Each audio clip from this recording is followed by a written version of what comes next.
منى اللي كانت ماشية في عز المطر. يا ربي، المطر غرقني خلاص، رجلي بتغرس في الطين ومش شايفة قدامي، استرها يا رب لحد ما اروح. وهي ماشية بصعوبة رجليها عبطت في صندوق كبير كان محطوط على الأرض. ايه ده؟ مين اللي سايب الصندوق ده هنا؟ بتفتح الصندوق بالعافية، بتسمع صوت عيال أطفال صغيرين، بتتصدم من المنظر وبترجع لورا. يا نهار أبيض، دول أطفال صغيرين، يلعبوا عليهم، مين اللي جابهم هنا؟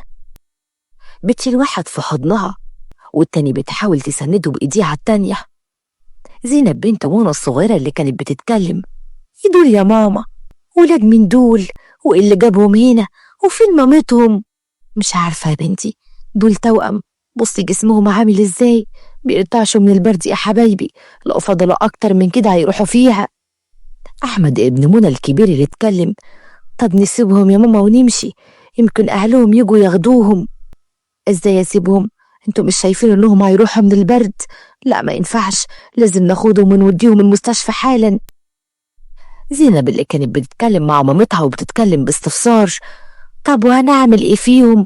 احنا اصلا مش لاقيين ناكل يا ماما، انت بتشتغلي علشاننا وبتتعبي كتير، ازاي هتجيبي فلوس تاكليهم هما كمان؟ ربنا هو الرزاق، زي ما رزقني برزقكم هيرزقني برزق دول برضو. صوت التوأم وهو بيعيط على ايديها وبين عليها الجوع والتعب يوجع القلب. منى بتطبطب عليهم وبتاخدهم في حضنها وهي خايفة جدا ومرعوبة عليهم. ما تخافوش يا حبايبي، من النهارده انتوا ولادي، انا خلاص بقيت مسؤولة عنكم، ربنا يقدرنا على تربيتكم. منى اللي كانت بترفع راسها للسما والمطر بينزل على وشها وهي بتعيط. يا رب قوينا عليهم واديني القوة ربيهم زي عيالي وأحسن كمان، يا رب اشفيهم وبعد عنهم كل حاجة وحشة. وفي الوقت ده كان في حد واقف من بعيد كان بيراقب كل خطوة كانت بتعملها منى، بس منى ما أخدتش بالها لأنها كانت خايفة جدا على الولاد. بعدها أخدت الولاد وطلعت بيهم على المستشفى وهي خايفة جدا ومرعوبة. صوت خطوات سريعة وهي داخلة المستشفى والأطفال في حضنها مبلولة من المطر وبين عليهم التعب، أما هي اللي كان باين عليها الرعب والخوف، وشايفة العيال تعبانين جدا وبدأ وشهم يزرق. الحقوني، العيال بيروحوا. الممرضة اللي كانت بتتكلم باستغراب بتبص على الأطفال. ايه ده؟ دول توأم، اللي حصل ليهم واللي وصلوا للحالة دي؟ هم ولادك ولا جايباهم منين يا ست انتي؟ لقيتهم مرميين في صندوق في الشارع، ساعديني بالله عليكي، شوف الدكتور بسرعة علشان يجي يكشف عليهم. الممرضة بتبص للأطفال بتبدأ تاخدهم من ايديها. حاضر، من عين الاتنين. بتدخل بيهم للدكتور بسرعة عشان كان بين عليهم الضعف، كل ما يمر عليهم دقيقة كانوا بيضعفوا أكتر. الدكتور أول ما شاف حالتهم، دول محتاجين حضانة فورا، يلا يا نجلاء بسرعة مفيش وقت، دخليهم في الحضانة. حاضر حاضر يا دكتور. وبعد شوية منى اللي كانت قاعدة في الطرقة وعيالها حواليها، صوت المطر لسه مسموع من بره، كان باين عليها التعب جدا والتوتر. زينب اللي كانت بتتكلم مع مامتها بخوف. ماما، هم هيروحوا خلاص وهيروحوا عند ربنا. لا يا حبيبتي، ربنا كبير وهيحفظهم إن شاء الله وهيرجعوا وهيبقوا حلوين. أحمد ابنها اللي قرب منها بهدوء. طب يا ماما، هم عيال مين؟ ما يمكن يا ماما أهلهم دلوقتي بيدوروا عليهم واحنا أخدناهم من هناك، طب ما نوديهم المكان ده، يمكن حد يجي ياخدهم ويبقى ده أبوهم أو أمهم. اللي يرمي عياله في وضع زي ده في عز المطر كده مش هيسأل عليهم يا ابني، من النهارده دول أمانة في رقبتي. يعني احنا هتربيهم معانا؟ أيوة، لو ربنا كتب لهم عمر جديد إن شاء الله هيخفوا وهيبقوا حلوين، هيتربوا وسطينا وهيبقوا إخواتكم. في الوقت ده بيجي سامي جوز منى، هو قلقان جدا بعد ما بلغته إنهم في المستشفى. في يا منى، اللي جابك هنا؟ العيال فيهم حاجة؟ لا ما تخافش، العيال ما فيهمش حاجة الحمد لله، بس لقيت طفلين صغيرين كانوا في صندوق في الشارع، كان باين عليهم التعب جدا، جبتهم هنا على المستشفى، يعني أمهم هيروحوا من البرد وباين عليهم لسه مولودين. انت طيبة جدا يا منى، انت مش طبيعية، لقيت عيال في الشارع وجبتيهم المستشفى، طب ما كنت وديتيهم لأقرب اسم شرطة. وفيها ايه يعني اما اجيبهم هنا؟ حاسبهم يموتوا في الشارع؟ لا طبعا، واللي رزقني برزق 2 يرزقني برزق 4. ربك كريم. انا فعلا هروح اسم الشرطة عشان عايزة اسجل العيال دي واخليهم معايا واربيهم. على راحتك، انت قلبك كبير وانا واثق اني هتعامليهم زي ولادك، وفعلا ربنا هو اللي هيرزقنا. سيبيها على ربنا. انا خلاص اعتبرتهم ميلادي من اللحظة دي، ومن اللحظة اللي شلتهم فيها. الممرضة ساعتها اللي جت واتكلمت: الحمد لله يا مدام، الأولاد حالتهم مستقرة دلوقتي عن الأول، بس هم محتاجين يقعدوا فترة في الحضانة. منى وهي بتاخد نفسها وبدأت ترتاح وهي بتتكلم: الحمد لله يا رب قوينا عليهم. زينب اللي اتكلمت مع مامتها: ماما، احنا هنساعدك، مش هنسيبك تعملي كل حاجة لوحدك عشان ما تتعبيش. ربنا يخليكوا ليا، من النهارده احنا عيلة واحدة، بكرة تكبروا واخواتكم الجداد دول يكبروا، وان شاء الله هفتخر بيهم وافتخر بيكم. انتوا احلى حاجة في حياتي، بس لازم نكون ايد واحدة. سامي اللي كان بيبص لها بحب: ان شاء الله يا حبيبتي، ربنا يقدرك على فعل الخير. على ايه يا سامي؟ ده المفروض اي حد يعمله، انا ما عملتش حاجة زيادة عن اي بني ادم.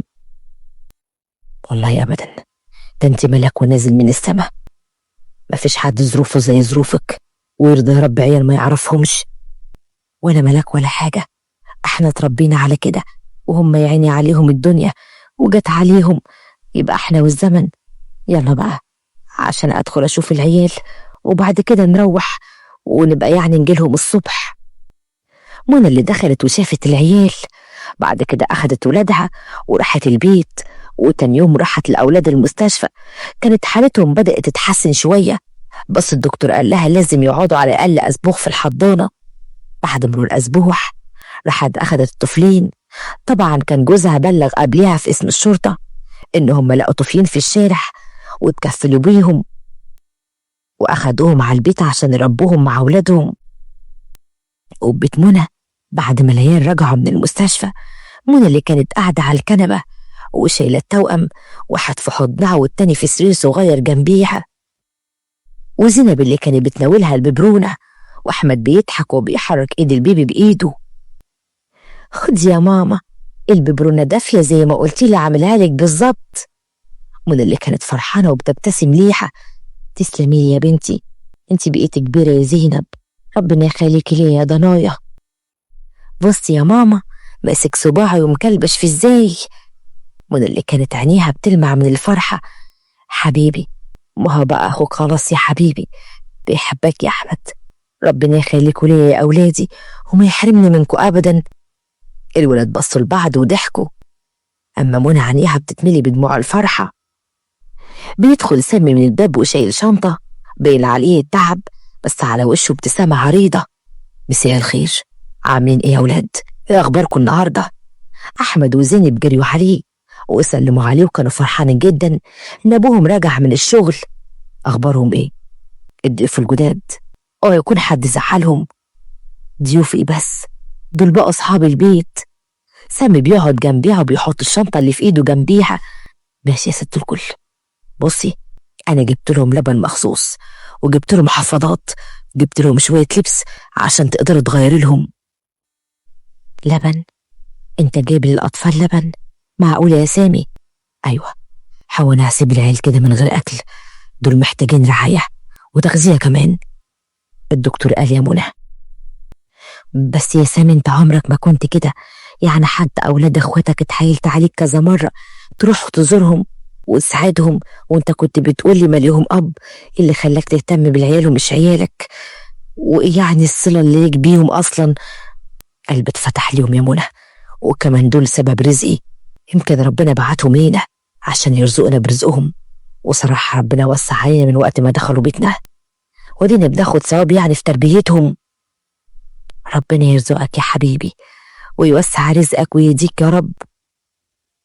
صوت العيال وهم بيعيطوا منى بتقوم بسرعة وتهزهم، بتبقى خايفة عليهم جدا وهي بتطبطب عليهم، أما سامي بيفضل باصص عليهم بنظرات غريبة وتركيز. منى اللي كانت واقفة وشايلة طفل على ايديها: بس يا حبيبي ما تخافش، أنا معاك يا روحي، هعمل لك الرضعة.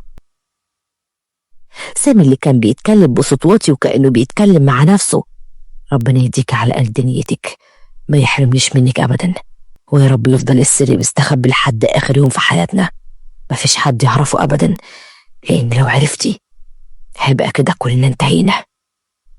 منى بترفع عينيها لي بسرعة كأنها سمعت حاجة مش مفهومة، بعدين بترجع تبص للتوأم وهي بتحضنهم أكتر. منى بتفضل تربي العيال وبتعلمهم، وكمان ودتهم حضانة كانت بتربيهم مع أولادها لحد ما كبروا وبقى عندهم 7 سنين، وأولادها هم كمان كبروا وبقى في الثانوية العامة، زينب في أولى ثانوي وأحمد في 3 ثانوي، وإخواتهم الصغيرين لسه في ابتدائي. كانوا فرحانين جدا بيهم، كانوا عيلة واحدة. بس يا ترى الفرحة دي هتستمر لحد إمتى؟ الصباحية ببيت منى وهي بتجهز الشنطة واللانش بوكس لأطفال اللي سمتهم رامي ومازن، واللي بقى أولادها وحتة من قلبها. قوموا يا حبايبي يلا بسرعة، النهاردة أول يوم مدرسة، قوموا يا أبطالي. مين الشجاع يلا اللي هيقوم الأول ويدخل الحمام الأول، رامي ولا مازن؟ يلا بقى بطلوا كسل. مازن اللي قعد خايف وقلقان على السرير وحاطط إيده على خده: ماما أنا خايف من الأولاد اللي في المدرسة، عشان كده بيضربوني على طول، بيفضلوا يقولولي يلي مش لك أب، يلي كنت مرمي في الشارع. زينب اللي اتكلمت ساعتها وهي بتروح عليه: ما تخافش احنا معاك، لو حد قال كلمة وحشة أنا هقطع لسانه، انت أخويا، مين اللي قالك إن ملكش أب؟ أمال أمي وأبويا دول إيه؟ أحمد ساعتها اللي اتدخل في الكلام: قالك قدها يا عمي، أفتكر الكلام اللي ماما عملتهولك، ما تردش على اللي يهينك، لأنه مش بيهينك انت، بيهين نفسه، اثبت لهم إنك أحسن منهم، لأنك انت فعلا أحسن منهم. ومن اللي كانت بتبصله بكل زعل: أنا قلت لك كذا مرة، أي حد يقول لك أي كلمة وحشة كبر دماغك خالص، ما تسمعش كلام حد، ماما وبابا وإخواتك معاك، واللي هي جنبك إحنا هنزعله لك خالص خالص خالص. وأنا قلت له كده يا ماما، بس هو مش بيسمع الكلام. منى ساعتها بتحضن رامي: أنت قلب ماما، يلا يا قمر يلا، روح غير هدومك يلا بسرعة. مازن بيمسك إيد منى: شكرا يا ماما على كل حاجة عملتيها لينا، يا أحلى أم في العالم كله.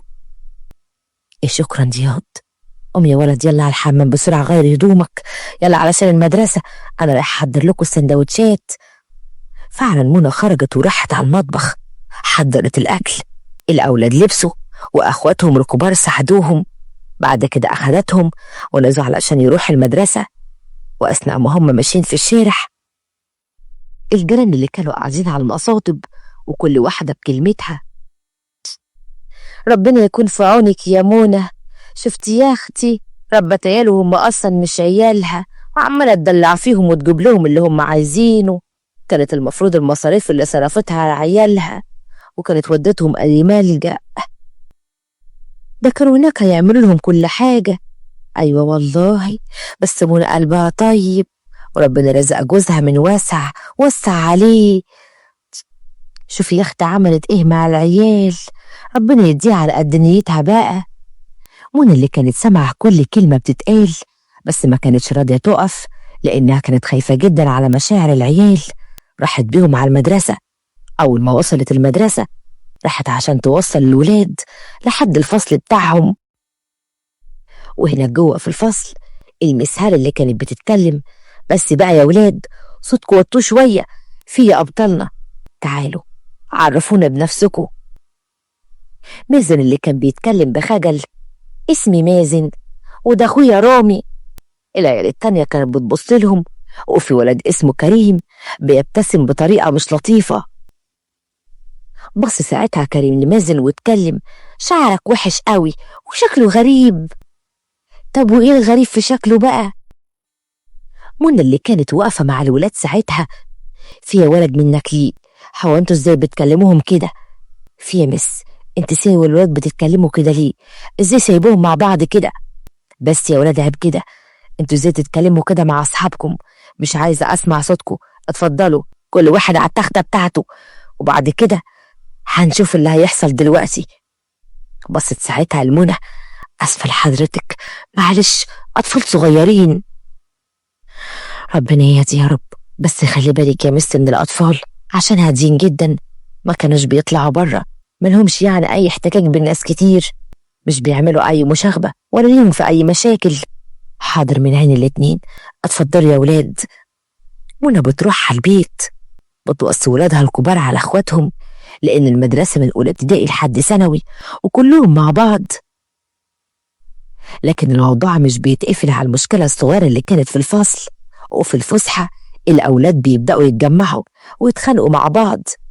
أحمد بيروح ياخد إخواته يروح على البيت هو متضايق جدا من تصرفاتهم. ينفع اللي انتوا عملتوه ده؟ حتى لو قال لكم كلام مش كويس أو وحش ما ينفعش تعملوا كده.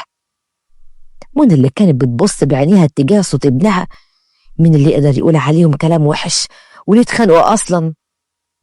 مازن ساعتها اللي كان بيعيط: يا ماما، كانوا بيقولوا لنا يا أولاد الشوارع اللي شالوكوا زي الزبالة من الشارع. لو أي حد اتكلم معانا تاني كده يا ماما أنا مش هسكت، محدش يقول لنا كده. مين اللي قال الكلام ده؟ هروح أتكلم مع المدرسة وأشوف مين اللي قال لكم كده، والعيال دول لازم يتأدبوا على اللي هم قالوه، عيب الكلام ده. رفعت تليفونها ساعتها وكلمت المدرسة، وبعد كده قالت لها إنها تيجي تاني يوم.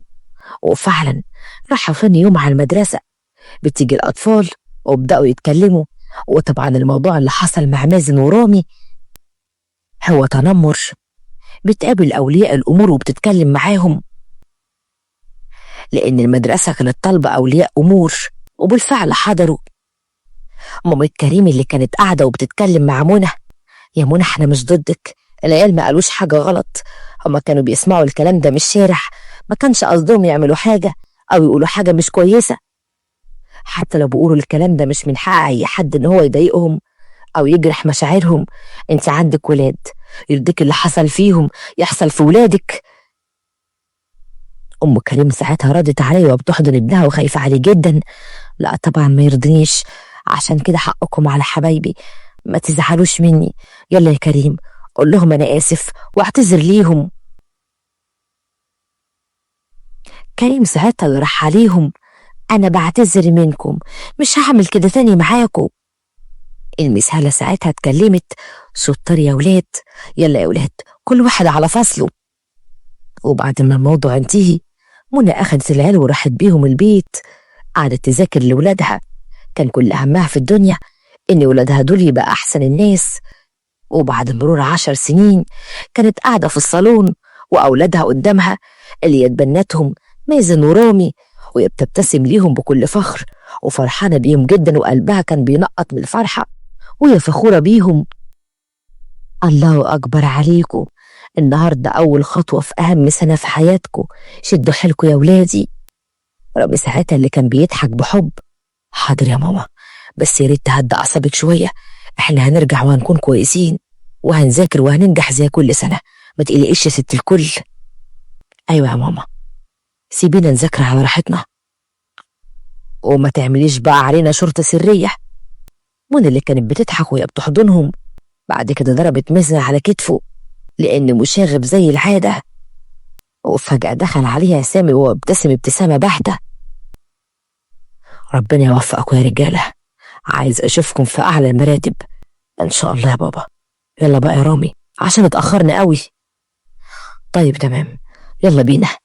وفي المدرسة والدنيا زحمة، أول ما خلصت الدروس وكل حاجة كان الطريق زحمة جدا زي العادة. مازن اللي صمم يعدي الطريق في الوقت ده كان في عربية جاية من بعيد وفجأة خبطته، وأخو رامي اللي كان بيصرخ على آخره: الحقونا! الناس كلها بتتلم عليه، بعد كده بيجيبوا عربية بسرعة وبيودوها على المستشفى. رامي اللي بيبقى منهار وخايف جدا ومرعوب على أخوه، بعد كده بيتصل بأمه وإخواته عشان يجوا على المستشفى عشان يشوف أخوه. وفي المستشفى منى اللي كانت بتجري وهي منهارة، وسامي جاي من وراها ومتوتر: ابني، ابني فين؟ مازن على السرير كان داخل الطوارئ والدكاترة حواليه، لازم بسرعة حد يتبرع له، الفصيلة نادرة جدا.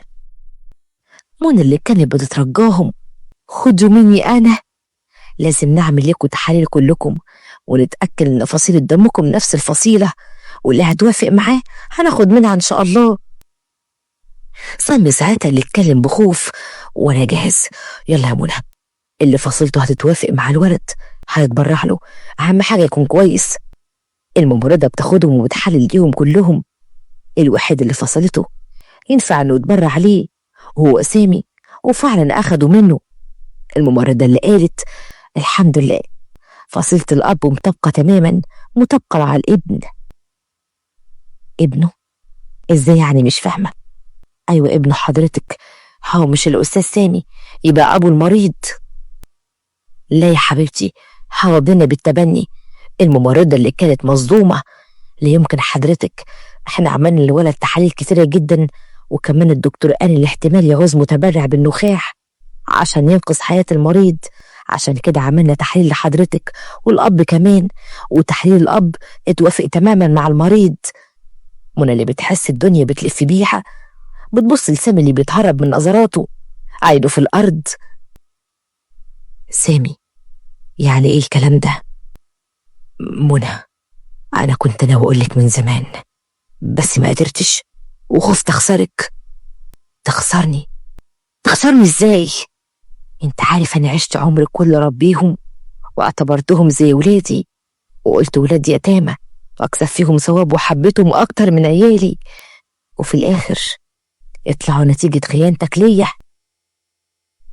انا اللي سهرت طول الليل اعدادي ولاعب واغير وحمي، وهم تعبانين اقعد جنبيهم واهتم بيهم وادق التفاصيل في حياتهم.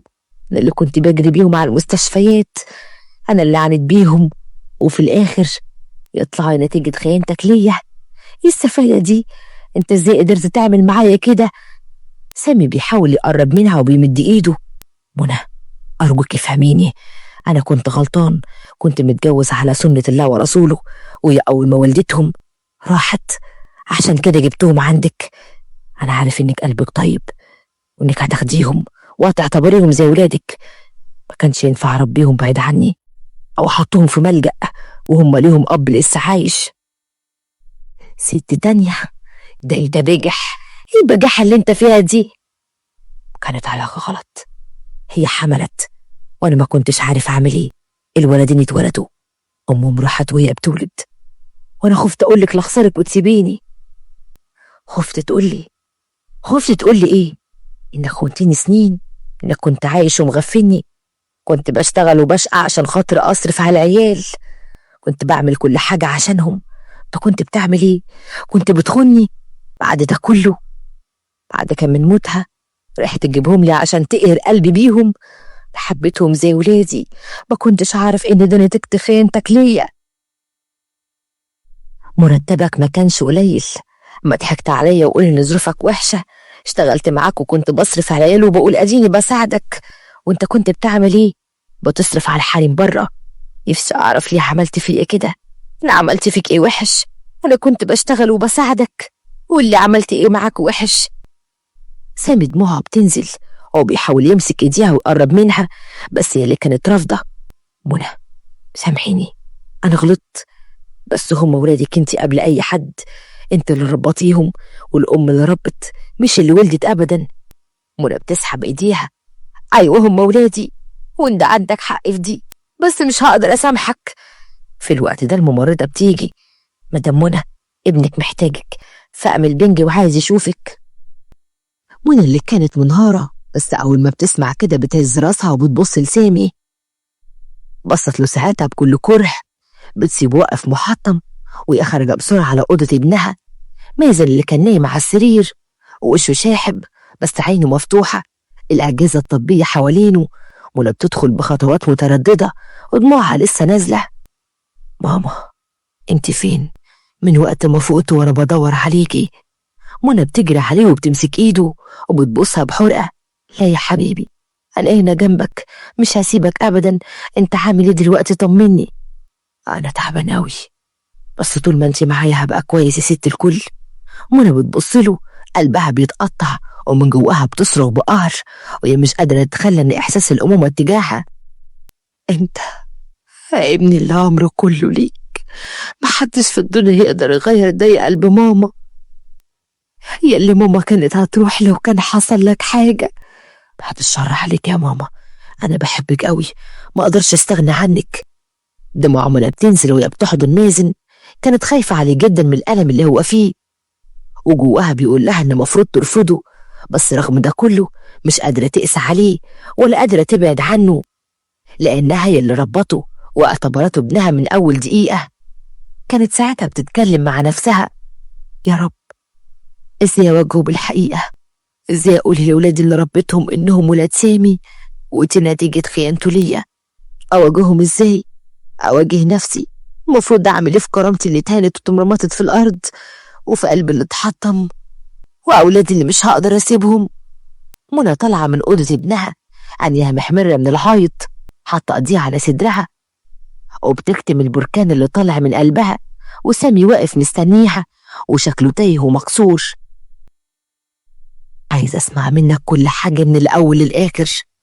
سامي بيتنهد، بيحاول يقرب منها، لكن هي بتبص له بحدة فبيقف تاني مكانه. منى، أنا زمان غلطت، كنت بشتغل في مكان بعيد، تعرفت على واحدة، ضعفت واتجوزتها من وراكي، بس مش معناه إني مش بحبك، أنا بحبك انتي. منى بتعض في شفايفها من الغضب بس بتفضل ساكتة. أما هو اللي كمل: هي حملت وأنا كنت في حيرة، ما عرفتش أقولك إزاي، كنت عارف إنك هتسيبيني لو عرفتي، ولما ولدت الولدين راحت على طول. لقيت نفسي واقف قدام عيال رضح، ما قدرتش أسيبهم، بس كنت جبان، جبتهم وحطيتهم في صندوق. كنت عارف إنك معدية وهتشوفيهم، كنت عارف إن قلبي الكبير وإنك هتربيهم، كنت واثق فيك جدا، كنت واثق في كرمك، وده فعلا اللي حصل. يعني أنا طول عمري كنت عايشة في كدبة، كنت فاكرك ملاك نزل من السما. متقولش كلمة بحبك دي يا كداب، انت إنسان خاين، ملكش أمان. من النهاردة أنا مش عايزة أعرفك من تاني، يلا طلقني. سامي بيحاول يمد إيده ويمسكها: منى سامحيني، أنا كنت غلطان، بس هما دلوقتي ولادك زي ماما بالظبط ولادي. ليه يا سامي؟ هما بقى ولادي، بس انت عمري ما هسامحك، هما ملهمش ذنب في أي حاجة. أي نعم هما نتيجة خيانتك ليا، بس أنا ما أقدرش أسيبهم ولا أقدر أستغنى عنهم.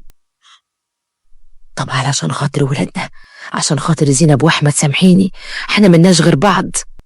الكلام خلاص خلاص يا سامي. أما الولاد يطلعوا من المستشفى هقول لك أنا ناوية على إيه. سابته ومشيت، بدأت تهتم بالولاد، وأولادها يجوا لأخوهم المستشفى وبيهتموا بالبيت، أو بابنها الكبير أحمد بقى مهندس، وزينب بقت مدرسة، ورامي بيجي كل يوم مش قادر يسيب أخوه دقيقة. وكلهم كانوا إيد واحدة، الحب لسه ما بينهم زي ما زرعت فيهم منى، لحد ما حالة مازن اتحسنت ورجع على البيت، وعلى طول كانت منى مهمومة، وده كان واضح عليها. الأولاد اللي لاحظوا عليها كده، بس كانت خلاص أخدت قرارها. أما لقيت صحة مازن اتحسنت: ماما مالك؟ عينك باينة وكأنك معيطة طول الليل. فيا ماما، احنا حاسينك متغيرة، حتى واحنا في المستشفى ما كنتش طبيعية.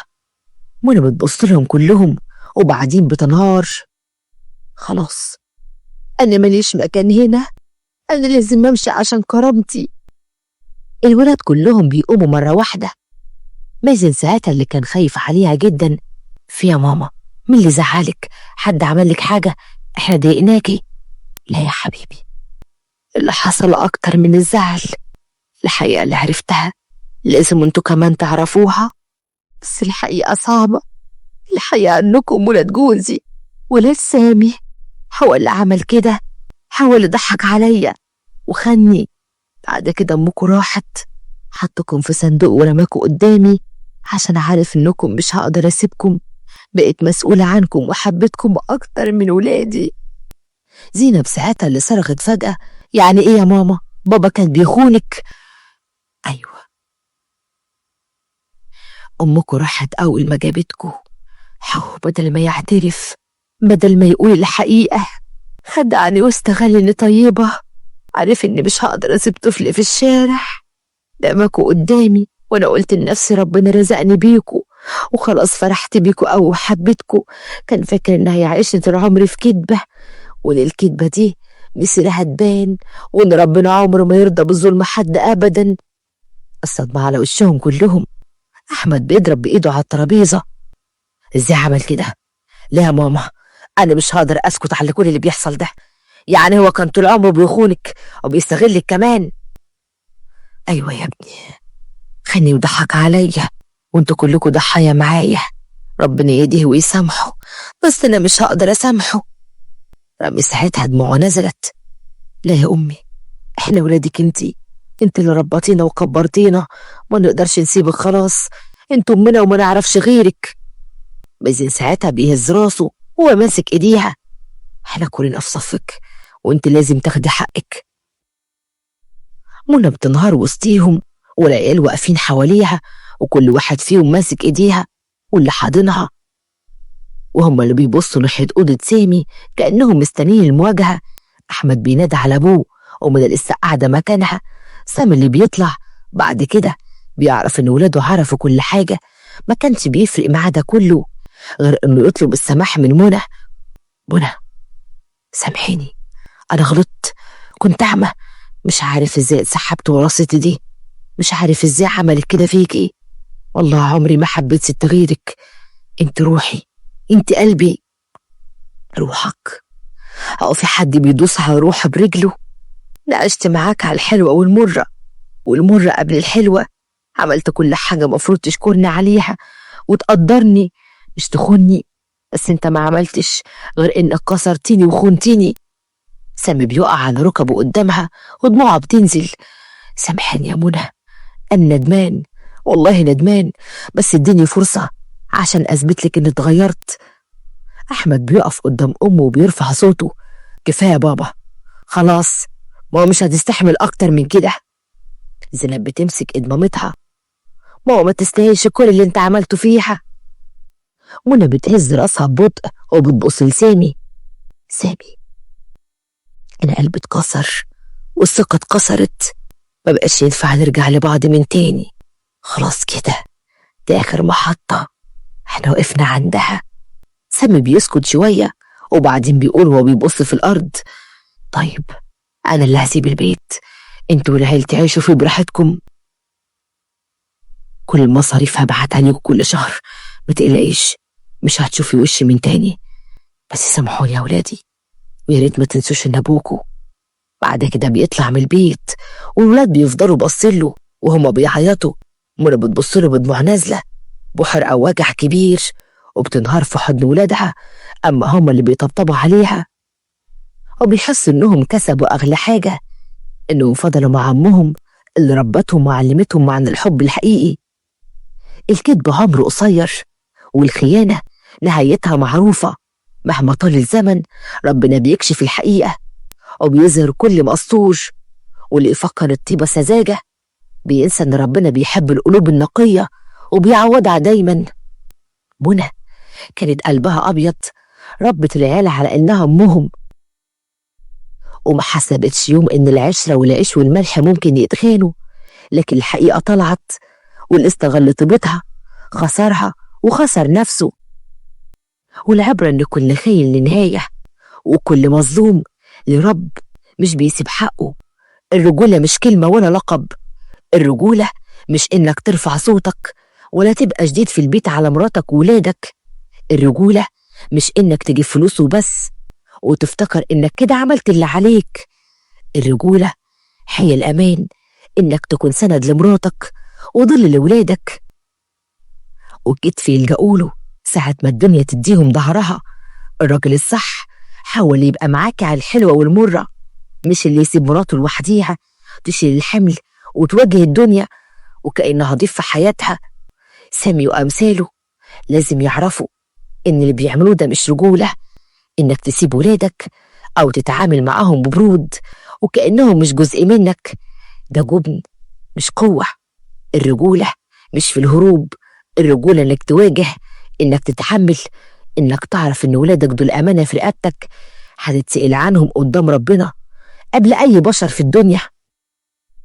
افهم، مراتك مش خدامة ولا عيال شيلة تقيلة تتمنى ترميها، دول روحك اللي بيمتد بيها عمرك. افهم إن كل كلمة جارحة منك بتفضل محفورة في قلوبهم، وكل لحظة تجاهل هتتحول لجرح مش هيتنسي أبدا. اللي زي سامي محتاج يقف قدام نفسه ويشوف هو عمل ايه. حسب ذكرى حلوة لولاده حلا يفضلوا يفتكروا إنه كان أب حنون، ولا واحد كان حاضر بجسده وغايب بروحه. أعرف أيها الرجل إن الرجولة امتحان حقيقي، مش في قوتك ولا في فلوسك أبدا، لكن في صبرك وحنانك وضميرك. خد بالك الزمن بيدوش، واللي بتزرعه النهاردة في ولادك هتحصده بكرة. يحبوا دعوة من قلوبهم يا كره ووجع وحرمان. فكر بعقلك، انت عايز تبقى اي نوع من الاباء؟ ولحد هنا بتكون انتهت الحكاية. يا رب تكون عجبتكم، واستنوني في حكاية جديدة، واشوفكم على خير، والسلام عليكم ورحمة الله وبركاته.